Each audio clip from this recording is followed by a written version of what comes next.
Big sexy world travelers, this is Judgmentalist coming at you.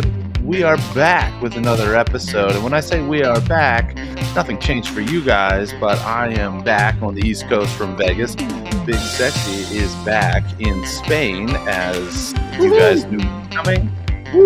We are going to go through everything that we've gone through in what feels like a month, even though I think it's only been about 10 days since we recorded a spot, and fill you in on as much of this as we can. What's going on, Big Sexy? What's up, man? Good morning, good afternoon, and good evening. Whenever this is hitting your ear holes, I hope that it is good.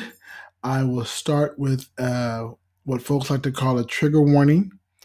This will be a profanity-laced episode. Definitely going to hear a lot of fucking fucks and fuckery. As we describe the madness that was just the past week or so. You know, it was fucking insane. I'll be doing some ranting of my own. Yeah. So we'll have some rants and some rages. But understand this: that even with all the ranting and the raving, we being myself and my lovely wife Nella, are back where we belong in Málaga, Spain, in Benalmádena. We are in our second, the place that was our second Airbnb when we came to Benalmádena. Because the owners of the apartment are now friends of ours, and so we were looking for a place, and so they rented us a place, and it was wonderful and great and fabulous. And it feels like home. It feels like being back, in a place we love, really close to the beach. It's interesting doing the re-navigation of location, right? Right. Having to map out public transportation again, because I did get used to the Romanian public transportation, which the train system was pretty awesome. Right there, the trains ran like every 6 minutes. So you could just say, I'm just going to go to the train station and I'll catch a train. And if I'm walking down the steps and I see it leaving me, I'm chill. I just got to wait about 6 minutes and another one will be coming on right behind it. In Spain, if I walk down the steps and I'm seeing the train go away, I have to wait 20 minutes. So it's a hustle for the next train to get there. So it is definitely a time changer. You gotta plan that out more specifically. You gotta know that when that train leaves, you have to be there before that happens. But memory is a weird thing. I actually noticed this last night. It's weird how things just kind of click into place sometimes. Not necessarily right away, but there's going to come a point in time in which, and it may have already happened for you because I know you've been back for a couple of days, where all of a sudden it's like, okay, cool, I'm here. We were watching some TV show last night, and as many TV shows do, sitcoms that is, and this is something that's old and it's not even in play anymore. They characters in the show decided they were getting married, and they were getting married in Vegas. It's like all these sitcoms end up doing a Vegas episode, right? Well, yeah. So it's a great spot. Drama. Then they flash to them standing on the strip. And the thing about TV is that there are always these like logical inconsistencies that don't matter to outsiders. But when they're panning through at first, you can see what appears to be them across the street from the Flamingo. Now, this was probably shot like 10 years ago. Right. And then as it kind of pans around onto them, Caesar's Palace is actually behind them, which normally is not the case. No. Like if you go back and watch Vegas Vacation, there are so many like impossible travel shots, right? But it's funny because I'm sitting there and I'm watching this and I'm just kind of zoning out. This is a before bed as we just kind of drift off sort of show. All of a sudden, the next scene, they're in a casino, and it took me 2 seconds to know exactly where they were. And I turned to my wife and I go, how the fuck were they just down on the strip and now they're out in the Rio? And she's like, only you would fucking know that. And I'm like, that's not true. Brogan would know it too. Wayne would probably know it. I'd know it. Yeah. Anybody who lives in Vegas will know it because it happens all the time. It happens there are certain elements of the Rio that I don't know under the new ownership if they're going to go back to this. But there are certain things like down toward the where Chippendales and everything is, where they had all of the stuff overhead. Mm-hmm. For the listeners who don't know, in the Rio is a Mardi Gras Carnival-esque themed hotel Carnival.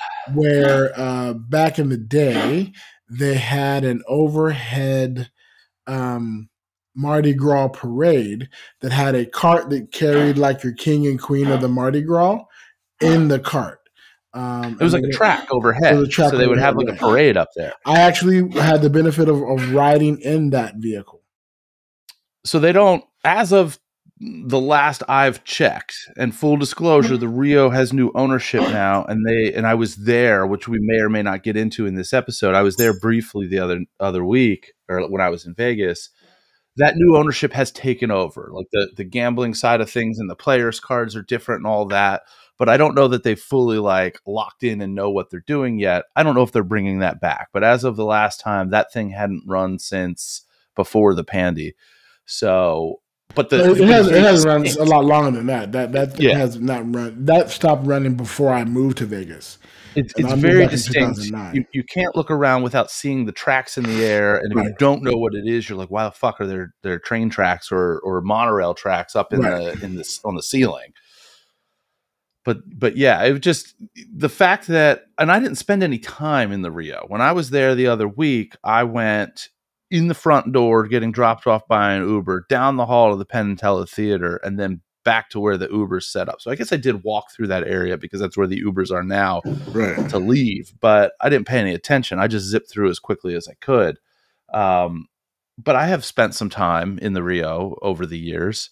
And just to have that stuff just kind of like just sink back in and click to be like, oh, they're here. And just instantly recognize a place that you haven't even been in a while. Right. It's kind of wild the way that memory works. It is insane. And I have definitely... we have reacclimated pretty quickly to Spanish life. Like we did remember, as we're recording, today is Monday. We did go shopping on Saturday because we remembered that the stores close on Sundays here, right? And so we're like, oh, we got to go shopping on Saturday, otherwise we will not get we'll run out of the stuff we need and won't be able to replenish it until Monday. So we stocked up on the necessities, knowing that Sunday was going to be closed. And I'll tell you what, we had a great Sunday too. Sunday was awesome. Like I'll start this. I know we said we're going to get into rants, and believe me, folks, we will. But let's start. Being back here has been amazing. The weather is crazy. If I sound a little stuffed up, I'm sorry. The weather has got me in my sniffles. I'll probably be muting in and out of this whole episode to blow the nostrils. You guys don't need to hear all that snotty goodness. But like we had a friend over yesterday to play some mahjong. Shout out to our friend LaBelle who came over. Photos. And we taught her how to play mahjong and started playing mahjong and reintroducing our mahjong Sundays. Listen, I don't remember, but back when we were in Vegas, we did mahjong Sunday potluck every week. So we're going to try to reinstitute that here because we love the game and we love the social aspect of it and we love it. Having friends over. We invited a bunch of people. A bunch of people said they were going to come. A bunch of people changed their mind and weren't able to make it. But as long as we had one person, we had a game of 3. That's all we need. And it was absolutely fabulous. So I had a great time. So far, as of Thursday, everything has been glorious. And I say as of Thursday because Thursday is when we got our suitcase back. From the AIRline who had lost our suitcase. And that was if this was a shit cake, that was a little dookie cherry on top of everything that you had quite an experience with these folks before them losing your bag. And this was just in the 4 days prior to leaving Romania and getting to Málaga. And it was a fucking shit show. It was absolutely everything. We thought we had our ducks in a row. The last time we spoke, we're good. Things are booked. Everything's fabulous. It's wonderful. We couldn't foresee the crazy fuckery that would happen with just one airline, who is reportedly one of the worst airlines in the world. After having looked up reviews on them, and I won't say the airline's name because I'm going to rant, but just know that there are three different locations where you can travel, two of them being land and sea. And then there are several other continents in the world, and I have lived on two of them. So it's not the Americas. And I'll leave it there. And it was simple. We went online. We found a great rate. Well within our budget. We knew we'd have to get Fox taken care of and booked and pay for that. And we did the research, and we had to wait and call and get everything. We had to check an extra bag. We know the steps because we did it leaving Malaga to go to Romania. Well, when we called this airline to get our lovely animal taken care of, and we did the research on their website, it said that the rate was 32 euros. Perfect, cool. We'll call, we'll get that paid for and squared away, so everything's taken care of. We called the airline, and well, let's backtrack. So we went online because we're online savvy people. Right. So we went online to find the information, and the website said you had to go to the airport to get this taken care of. Oh, you got to go to the desk at the airport. Fine. Okay. So we choose a day. We say, okay, it's going to be a 90-minute trip to the airport from where we're staying.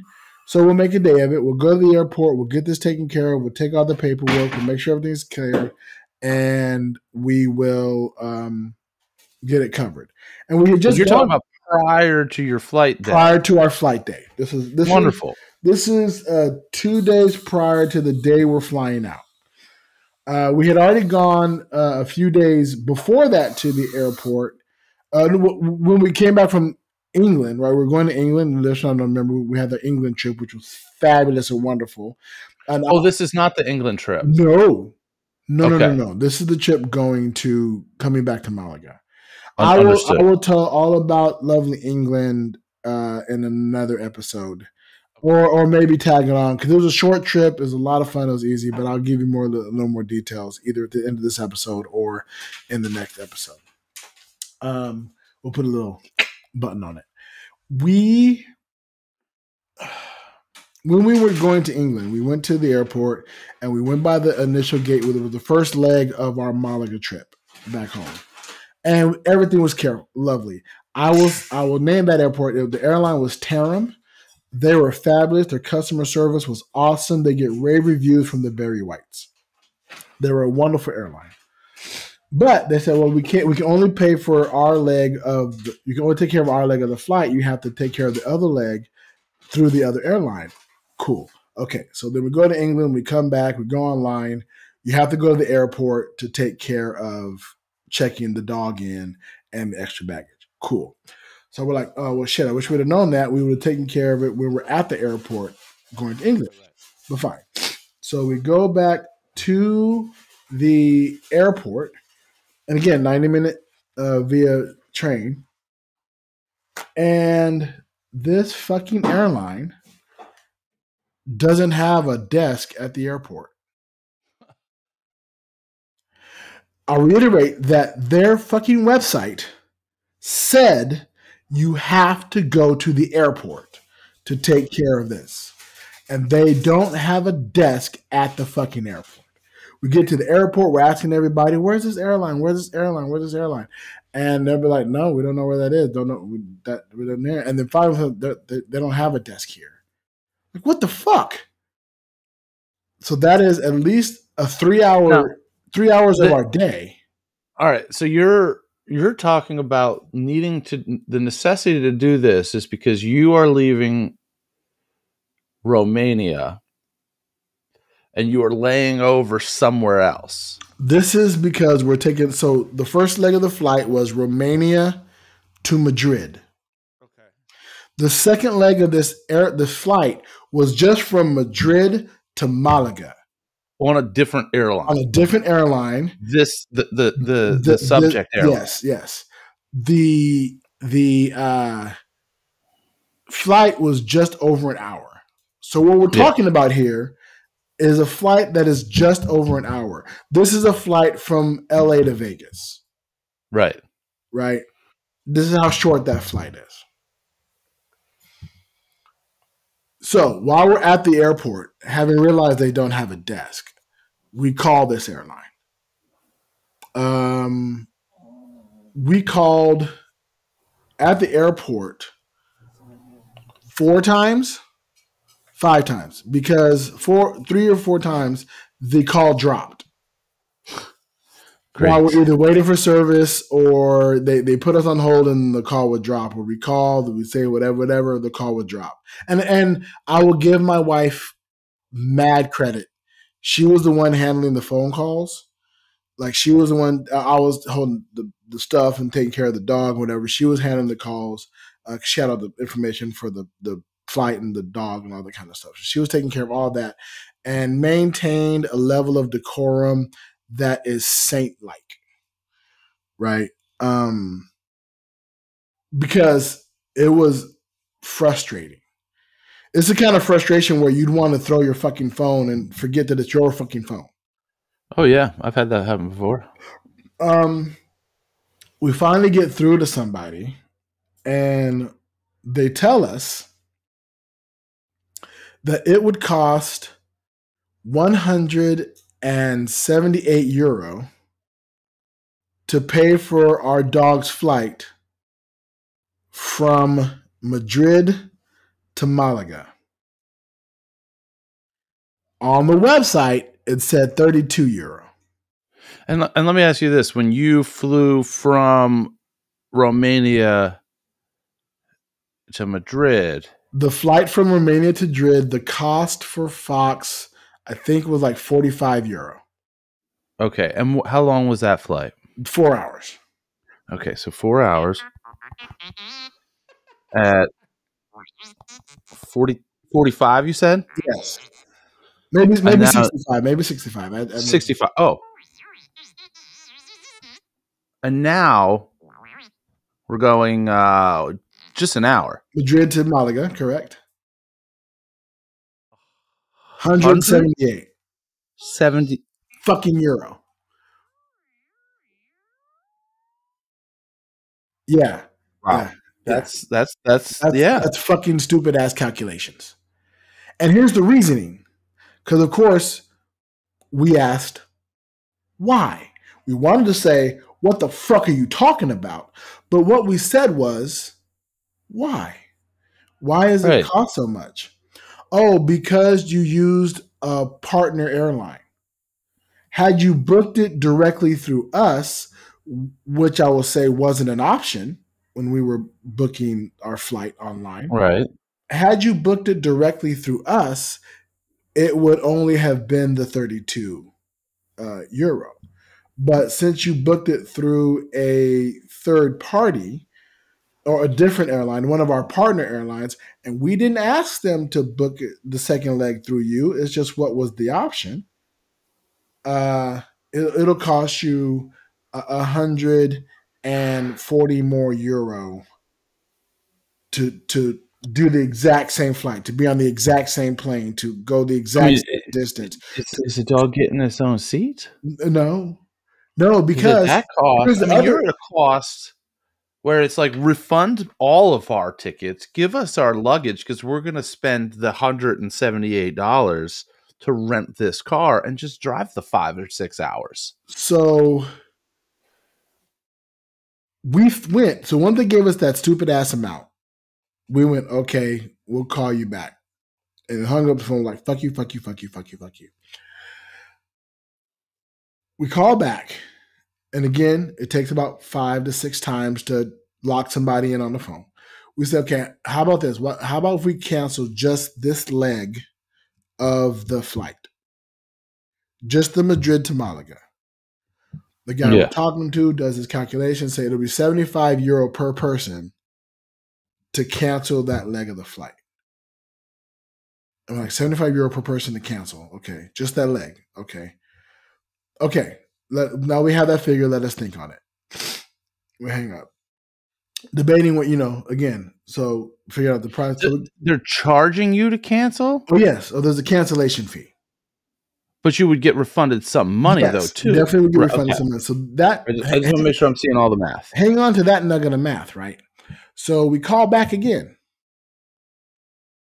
We say, okay, we'd like to cancel this one leg of the flight and just one person, right? We won't cancel both because I'm checked all the way through. I can take care of the bags. Since Fox is the issue, Nella can ride with the dog, take a train or whatever, come back to Malaga with the dog on a train. So we'll just cancel her leg. So we're out €75, right? Which is already paid for because it's incorporated in the ticket, right? So, and we get some money back. And the person says, okay, it'll be €125. It'll be €125. And we can't only cancel your leg of the flight. We have to cancel your entire flight. That's weird. Like, how the fuck can you cancel a flight that's not even on your fucking airline? Right. Like, what the fuck are you talking about? And so we're like, what? No, that. And keep in mind, this is now maybe the 7th person we've spoken to, and not one time has the information been the same. Not one time. I hate when that happens. And especially when they're wildly inconsistent from call to call. And wildly different, right? Like, oh yeah, it'd be 75 per person. Okay, had we said, yeah, let's do that, but one person, boom. You tell me you could have took care of it, but now this next person who apparently works for the same fucking airline can't do that exact same thing? Right. So we're like, no, fuck off. Okay, hang up. Do it. Okay, now what the fuck are we gonna do? And we're like, fuck it, maybe we'll just take care of it. We'll just pay for it, whatever. No, fuck it. We don't want to fucking pay for it. So we call back. We have a friend call who speaks Romanian, right? Okay. And because we figure maybe there's a language thing, and maybe they can get some clear information if we're having to dance around a language issue. When she calls back, they tell her that they can cancel just the one leg of the flight. Okay, so we have yet another explanation. It can be canceled from the 1 hour from Madrid to Malaga, can be canceled, and it will be €198. All right, slow it down, rewind. Yeah. So what can be done now is they can cancel the flight from Madrid. The one leg. Malaga, the one leg for one person, and it will be fucking €198 to cancel that one leg. Now, with the cancellation and the money we would have got back, that would be more money than we paid for the fucking ticket. At that point, she just doesn't get on the next leg, and you get an empty seat beside you. Well, what we end up doing is making it back to Malaga via other means. We missed the flight, unfortunately. We paid, we paid for the dog to be on the flight, right? We paid for the dog, we paid for the extra baggage, and then we went out to check Madrid, missed the flight, unfortunately. We didn't make it back to the airport in time. And we said, well, it's only an hour, so I guess, instead of trying to purchase another flight and deal with them to figure all that kind of shit out, we'll just take the train. And so we took the train from Madrid to Malaga because we couldn't deal with this airport anymore. This airline anymore. Yeah. And we didn't want to have to dance around missing a flight as well. Like, that was just going to be tremendously a pain in the ass. And we've already had too much pain in our ass. So we're back. All that to say, we made it back. We were happy. We were smiling. We're out a little bit more money than we would hoped, but fuck it. We're back. And we're very, very happy to be back. Yes. It feels like we're home. We were homesick from Malaga, and now we're back home. Yeah. Yeah, that's whew, That was a fucking ordeal. that is yeah. I just Yeah, and I think what was getting me most, because of course, um, I'm getting this information, because the wife is taking all the phone calls, right? The wife is doing all the work on the phone and calling everybody and getting that taken care of. And it's funny. At the same time, our flight back from England was delayed, and we got hit up by these. You called yourself an ambulance chaser. I yeah. think these people can be defined as delayed flight chasers, right? They can help you get fundage. There's the EU 261 province that if your flight is delayed over 3 hours, you're entitled to compensation. Okay. Right. So these people say, hey, we can help you get compensation for the flight. You're entitled to this amount of money. And you give us 35% of whatever you get. Okay. Right. Of course, my wife's like, you know what? If I were entitled to some money, I can figure out how to get it, and I can keep 100% of the money. I ain't got to give no percentage. Right. So we look into it. And all the while she's dealing with this other airline, I'm dealing with our delayed flight, looking to try to get this compensation. And those fuckers got us on that plane with 5 minutes to spare so they don't have to give us compensation. Yeah, they figured out a way. Because 3 hours is the deal for compensation, and we were at 2 hours and 55 minutes. But we didn't know because we knew we were fucking delayed, right? We're like, well, we definitely get the compensation. Oh, that'll be wonderful to have this little extra money. And it took forever to figure out how to submit it. We didn't have an IBAN number, which is a banking transfer number here that you have to have in order to get it, because we're U.S. citizens, and U.S. doesn't have IBAN. Although U.S., you guys really should adopt that so you can be more worldly fucks. We finally figured out how to do all that. And then get the submission back. Says we're not going to give you compensation since you weren't not over 3 hours late. We're like, we were fucking late forever, but no, 255. Yeah. So we also didn't get that compensation, but that was just going to be like happy money, right? That was going to be that was unexpected money that we're like, we didn't know we get that. That'd be great. We didn't get it. But we were so close, so that I think that also helped give us a air of not being so fucking completely frustrated that there was this possibility of unexpected happiness coming, and you can ride that hope train to help deal with whatever current bullshit you're dealing with.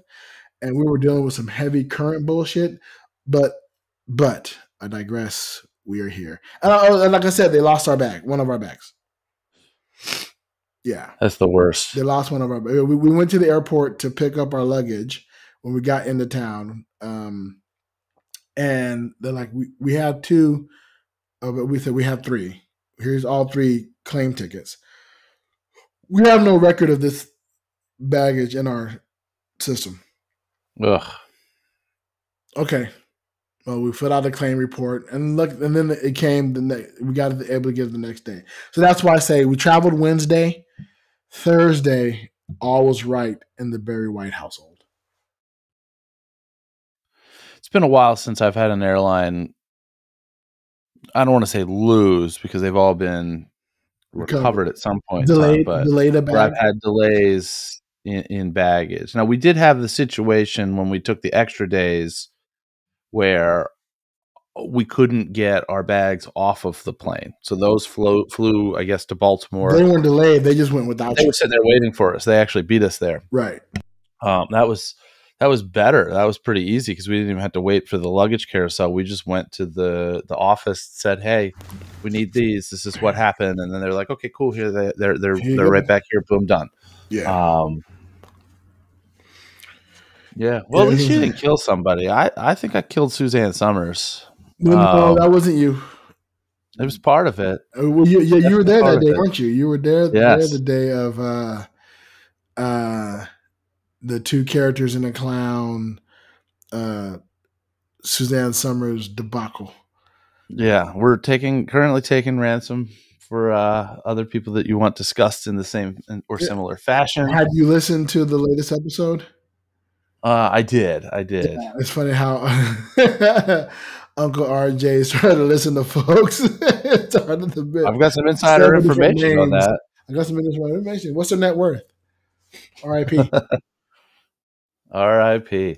So yeah, if you're interested, I was on episode 79. It looks like of two characters and a clown. Yes, indeed. Great episode, by the way. Good. It was cool to hear.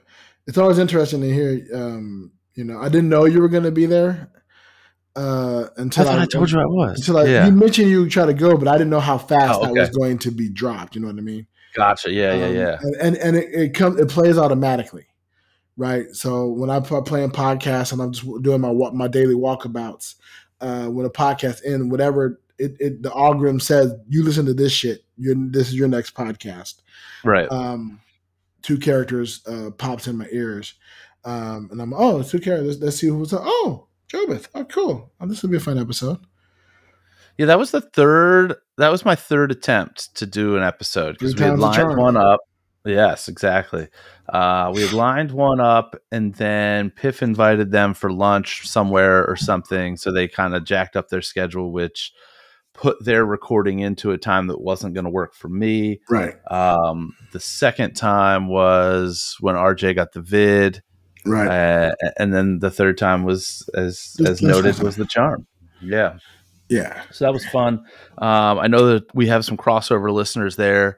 So you got to hear some of my Vegas antics before they started. Right. I will give the abridged version of that because it's not incredibly worth digging too deep into. But I ended up over the course of, I guess, 5 nights that I was there, I believe, 4 or 5 nights.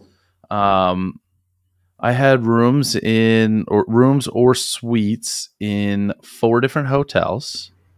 I slept in 2 of them and didn't even go through didn't even go into the room of one of them. Wow. So for the patrons that will soon get video walkthroughs of some of these rooms, you won't see the room at the link because I didn't have any reason, care, or desire to go there. It's my understanding that it's a little bit of a dump, and all I would have been doing is showing you that it was a dump. I was using that room to take advantage of a free play promotion that, let me just tell you, and I think I've kind of hinted at this before, having some feelings that Caesars Entertainment was no longer the go-to. Ever since their merger with El Dorado, so 2 big casino companies that became one. Right. And I don't know how big El Dorado was, because you see in Vegas they have these little tiny side casinos that you usually see near a Smith's or a grocery store in Vegas, or like on a little strip mall area. They're little tiny spots, but man, they're a pretty big company outside of Vegas. They've got a lot of stuff. They've got a bunch in the Midwest and really scattered all over the place. And I think, like I said, I think I've said it before that they've kind of gone downhill, but I'm venturing now to say that the operation's an absolute shit show. And normally I like and enjoy hanging out at and going to the Flamingo. And let me just be very clear. Right. I'm not talking about everything top to bottom. I am really talking about it from a perspective of, if you're going to go there, you're going to stay in the casino, you're going to gamble there, you're going to try to take advantage of those promotions. It's certainly not anywhere near what it used to be. And, obviously they have great restaurants, and they have great shows, but the caveat to that and making that statement is that for the most part, it's the restaurateurs that are responsible for those restaurants being great. It's the entertainers that are responsible for those shows being great. Right. So the only credit you can give to Caesars Entertainment is that they've booked and or leased good stuff. Right. Depending on what the arrangements are. So again, I'm not next to some great people. I don't want my knock of Caesars to to be seen as reflective on anything other than just the casino itself, the gaming operations, the hotels, and everything. So that was just a wreck. I don't even know that I feel like ranting too deeply on that, but I didn't take advantage of anything that they offered me. I didn't walk through the door. I did check into it and allegedly got linked up with the benefits of the offer onto my card, but could not Nice. use them for the life of me. Nobody at any of the desks could help me. And I just got to Oh, the point where I handed them my player's card and I said, "Good day, sir," and left. And wow. there's no reason to hand somebody your player's No, card. It's because all just a swinging your dick around move of being like, "I'm done with you," without saying, "I'm done with you." right. And what does the person at the desk do with that? Just slides it off and tosses it in a Just waste bin. toss So it nobody always been. knows that I did this. It was more for me in a cathartic way of being like, "Peace out. I'm Yeah. done." I had a really nice room similar to the one that we recorded an episode of in New York, New York. Nice. When I go and study with Jeff McBride, because of his proximity, you know, where he lives and where his everything is set up, it's close to the airport. So I want to be on the south end of the strip Right. to make getting in and out of there easy. Also, with everything going on F1. with F1, staying either way north or way south is very beneficial because the middle section of the strip is a fucking nightmare. That's what I hear. So I hear it's fucking ridiculous now. it's terrible. It's 3 weeks away from being come and gone, and I'm already starting to hear rumors from people who notoriously have a great deal of accuracy in their rumor telling, that this very well may be a one and done thing, even though initially there was a 10-year contract. I think So so, really. Here's the thing. Vital Vegas, if you're not following Vital Vegas on the social media, mainly Twitter and or X, he also is a writer on, I believe, casino.org. What you need to do is, from the advice and guidance, just he's a snarky motherfucker. So he He rubs is people the definitely wrong that. way. He definitely does that. Rubs people the wrong way, but I will tell you, his information is sound. He does know You're his not, shit. by following Vital Vegas, you're not trying to make a friend. And as long as you understand that, you know, it's like in my profession, you know, my paid gig, there's some doctors that don't have great bedside manner, but they're fantastic doctors. And that's sometimes when I get complaints from my clients about that guy was rude or that guy was this or what have you. And I'm like, look, you're not going to make a friend. You're going to get better. And he's the best at it. So, you know, suck it up, buttercup. But yeah, he has dropped a rumor that, you know, it's swirling that they may be trying to make this a one and done thing because it's a shit show. And I will tell you that there's something with how this guy gets info. I don't know it. Right. I don't understand it. I don't care to. But there is, with stuff that he floats out there, a high hit rate of accuracy on what comes to fruition. And it may not be something where, you know, F1 happens and the next day they say, "Hey, thank you, see you not next year." But, you know, it may be 6 months till it gets formally announced. But the likelihood that he is right is fairly high. It'd be very interesting to I see. will But say. yeah, I heard that it has been a crazy, crazy shit show. And there's like, I haven't heard anybody who's happy about it. Yeah. Like, of all the people I hear talk about it, and I hear a lot of folks talk about it, I haven't heard one person like, "Yeah, man, I can't wait. It's exciting." I'm really Even happy. people, because of the setup, two people that many of the people on that are listening who are familiar with, have heard of, might even know. I've heard stories from both independently of each other, from both RJ and Matt Donnelly, about getting booked to do kind of private magic gigs within the confines of F1, like Right. in a VIP sort of suite or a booth, or Right. I don't know exactly how they're set up, or in a There's some tent wealthy or whatever. people there. They want to have a little entertainment, and they're paying them to do that. And the overwhelming question has been, well, how do I get there and how do I leave? Like, there's no plan. There's no strategy. There's no, you know what I mean? Like, Right. I think that obviously it's Vegas. There's a lot of heads kind of, you know, and gears turning. So they will eventually get to the point where, although we are at that point where we're less than a month out, to be like, oh, we need to do this. Oh, we need to set up For example, and I'm not saying this is going to happen because I don't know if this even makes sense, because you got to get everybody to hold hands together and cooperate on this of, hey, we're going to have people parking at the Rio and the Gold Coast and the Orleans or whatever and start busing them into certain places or something. Right. You know, there has to be some sort of way to get people there. So I mean, that's kind of crazy. Palace Station just built, they've expanded the casino. They have a huge parking garage. There are a lot of large casino with large parking garages that can help accommodate some of that overflow. Right. But, will they? Probably not. But at least not, without a nominal fee in order to be able to do so. Well, I mean, it gets people that are not necessarily locals going to locals casinos, which is probably good because you're not going to, I mean, here's the thing. The mindset of most people and it is not that, hey, I'm going to go and use this parking lot and then leave. The mindset of most people is, hey, I'm going to get there early to get a good spot. Then I'm going to dick around in this casino that it's connected with. Yeah, then I'm going to get on the somewhere shuttle inside, and then I'll grab a shuttle. Right. And then when when I come back, sometimes both. You know what I mean? Like, right. They'll get business out of it. There's definitely a benefit for them, more so than doing nothing and having F1 be over there on the strip. Right. So, or who knows what's actually going to happen? Maybe I'll just get a room here. I'll just rent a room here to be an extortionate rate, but at least then I have free access to the shuttle. I don't have to worry about getting in the car and getting in and out. I have access to the shuttle. I'll just go that way. Even if it's just a normal rate, or a casino rate, you're not going to stay in that room and not gamble. It just doesn't happen if you're a gambler. Obviously people aren't going to just suddenly become gamblers. I don't know that Brogan and Wayne put a whole lot of money into the action when they stay at casinos, but when they're in Vegas, they stay at casinos. Right. When they're in Texas and Austin, they stay in places where people probably got murdered, but that's neither here nor there.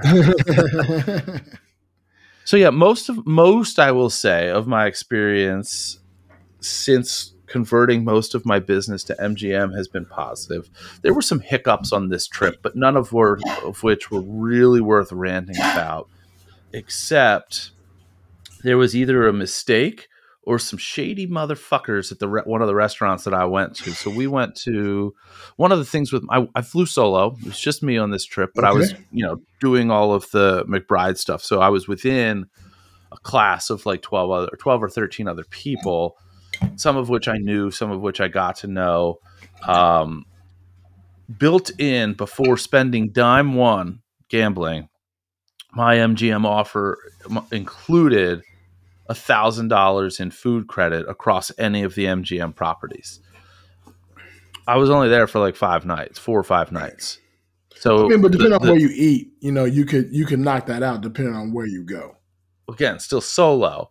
So I ended up recruiting a couple people. So 4 of us went to the that Salt Bay restaurant.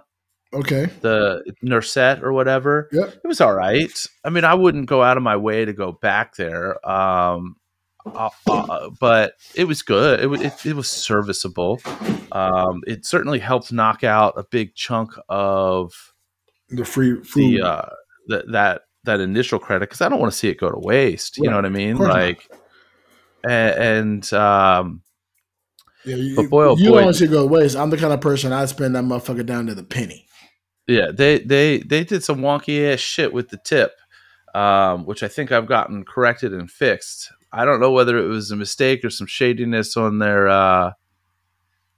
on their part, but be warned. Check your tabs.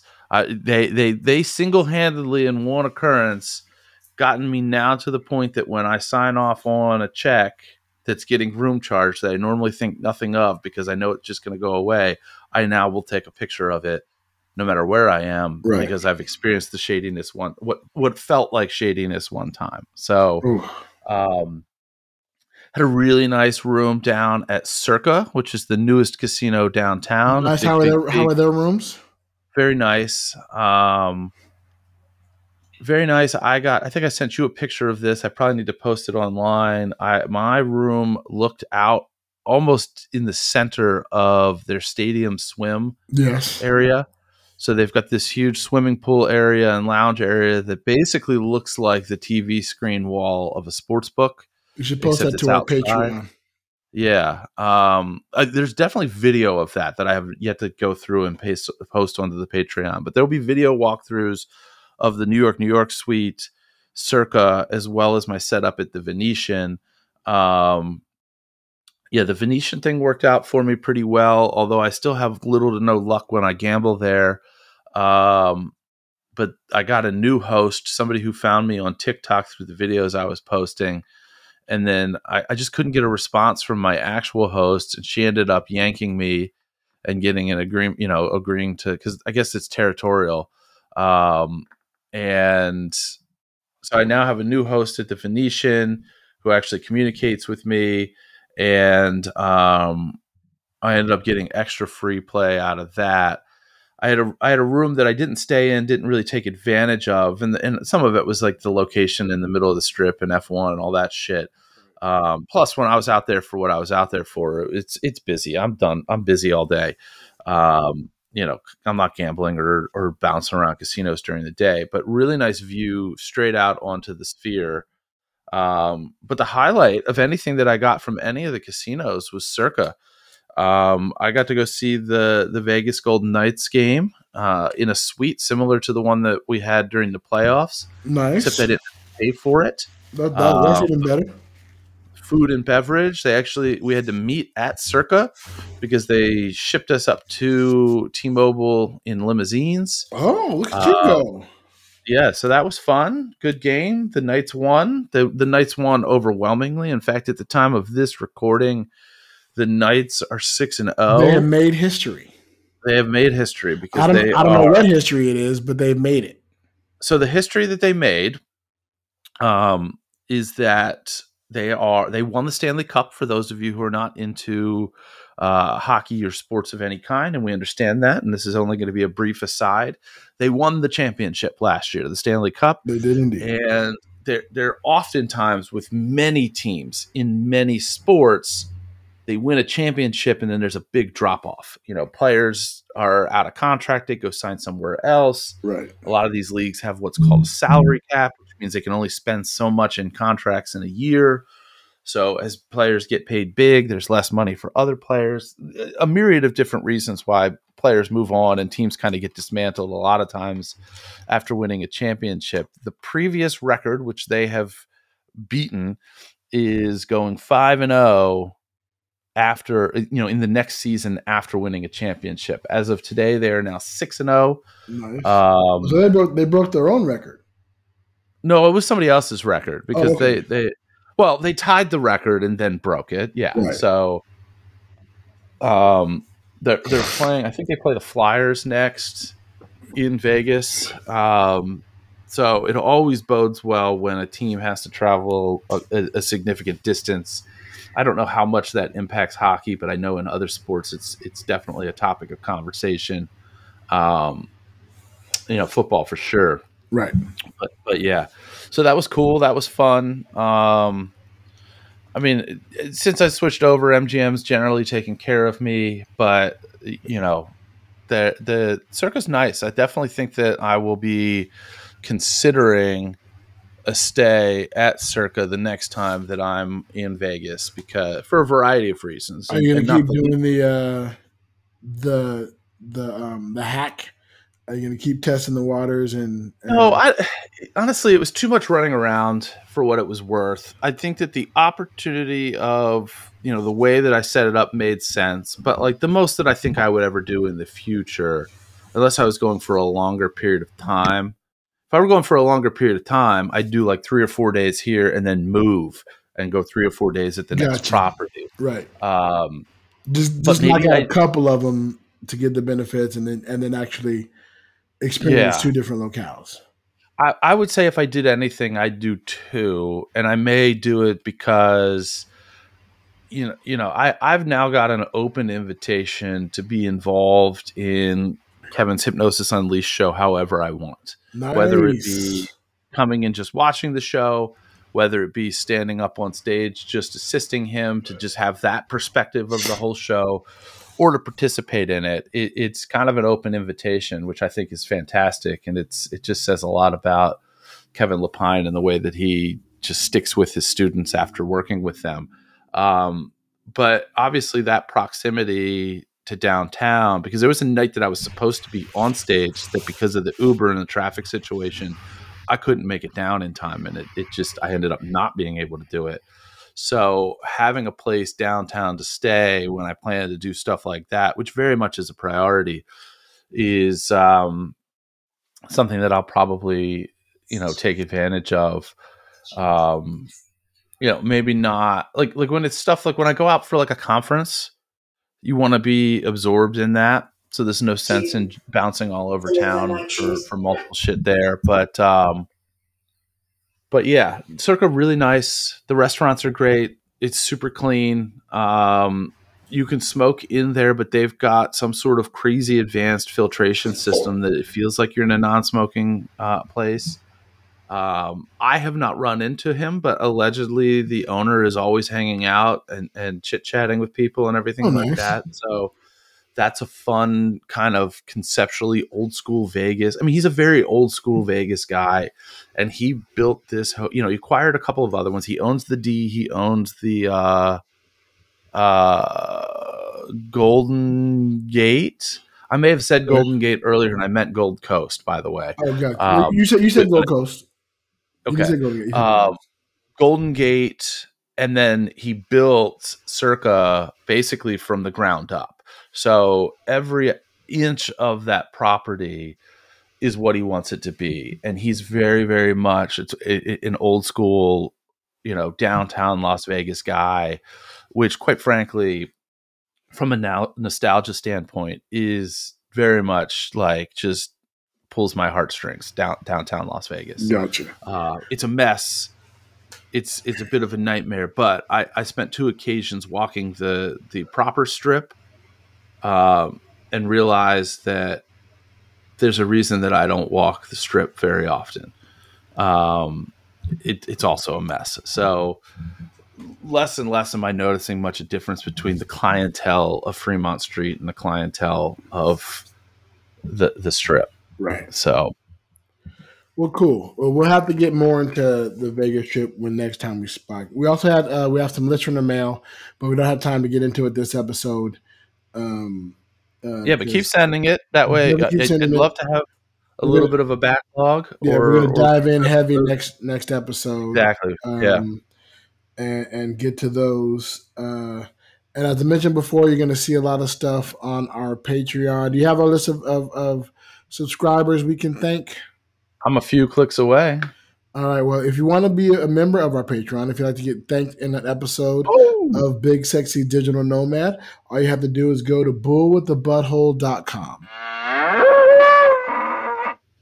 I love the fact that new names show up that I don't notice. Yes, I notice them when I see them here, but I'm not actively checking the email to the point where if you don't leave something unread or mark it as unread, I will miss it. Which sometimes I guess is new patrons. So wonderful. We want to thank Joshua Tarr, Sebastian Robbins, Lee Popsicle, Michael McKenna, Chris Lowry, Bree, Angel, Smitty Scoop, Margaret White, and new to Billy from Cruise Habit. So check out cruisehabit.com. We've plugged him several times. Yes, we will continue to plug him because that is a great resource.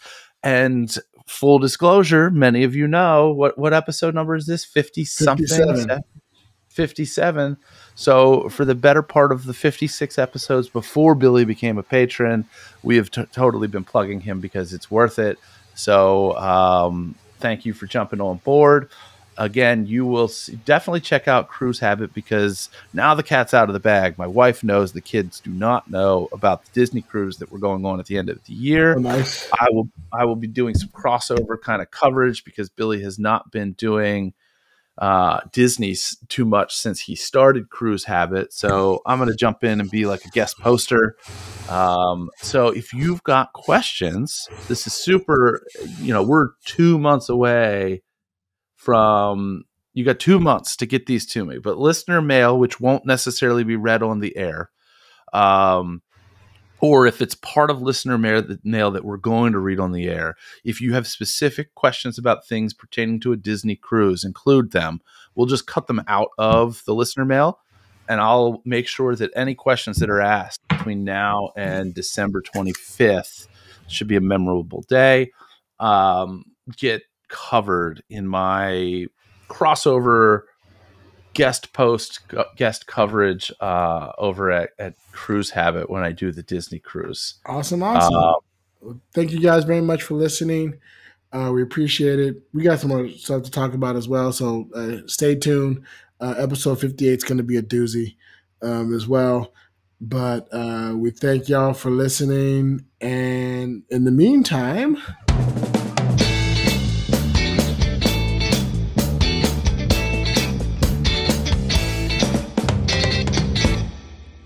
safe travels.